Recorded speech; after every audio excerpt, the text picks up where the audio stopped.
Hi, ako nga pala si Ayen Calabit. Nakatira ako sa Villa Palau, Calamba, Laguna. At ito yung mga bagay na ginagawa ko sa school.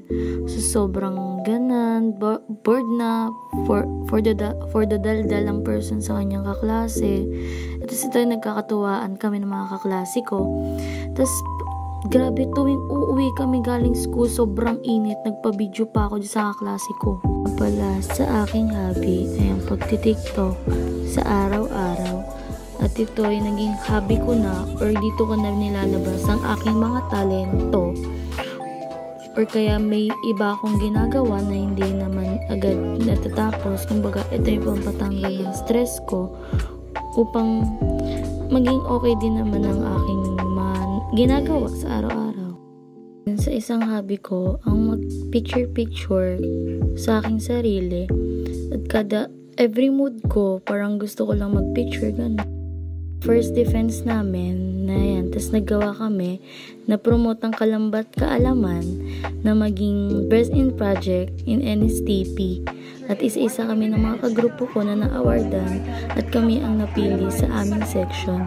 Sobrang nakaka-proud lang kasi napasama ko sa grupong to. Kumbaga nagtulong-tulungan kami na kung paano namin gagawin ang aming proposal or para mas mapakita namin na maganda, ganito, nagawa namin ng tama at malinis. Pero kulang sa video yan, kulang kami. Kumbaga, yung iba kasi may alis, iba ewan ko lang kung may problema ata, ganito, yan. Pero naging masaya naman kami nun sa aming tagumpay, nasama-sama kami. Kahit kulang kami, pero nakakasaya naman din. Kahit huwag mo nang isipin yung side na parang kulang kayo, ganito, ganun. Kung sa akin, isipin ko yung day na to, sobrang saya ko. Yung day na kasama ko yung mga kaibigan ko nag-Starbucks, ganito, ganun. Tapos ito yung nag-18 years old ako, nag-photoshoot ako, yung birthday ko na handa ko. Tapos yan, nirgaluan ako yung mga friends ko, bisita ko. And my family is my everything, like that, yan, sama-sama kami. Tapos, ito yung kasal ng ate ko na first time ko na maging abay. Tapos, pagkatapos yung gabi na, nag-swimming na kami, ganun, banding. Tapos, ito na yung nag-19 years old na ako. Ilan lang mga ka-invite ako nan. Yan, ganun. Tapos, ito yung nag-first year na ako.